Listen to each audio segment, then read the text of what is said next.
السلام علیکم ورحمۃ اللہ وبرکاتہ۔ پیارے بچوں، امید کرتا ہوں کہ آپ سب خیریت سے ہوں گے۔ پیارے بچوں، ہم آج اردو پڑھنے جا رہے ہیں 8ویں جماعت کا۔ ہمارا عنوان جو ہے آزمائش شرط ہے۔ پیارے بچوں، ایک بوڑھے آدمی نے مرتے وقت اپنے اکلوتے بیٹے کو نصیحت کی کہ بیٹا، آزمائے بغیر کسی کو اپنا دوست نہ بنانا، اور کسی نہ کسی مرحلے پر عزیزوں اور رشتہ داروں کو بھی کسی آزمائش کے وقت ضرور پرکھنے کی کوشش کرنا، تاکہ آئندہ کے لیے تمہیں تجربہ حاصل ہو۔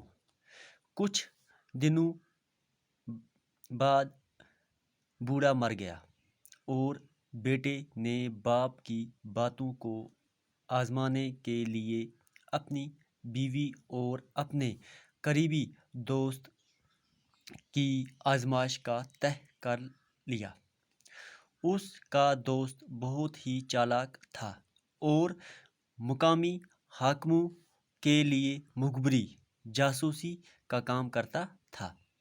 وہ اس نوجوان کے گھر بھی آیا جایا کرتا تھا اور اس کی بیوی کو بھابی کہہ کر پکارتا تھا۔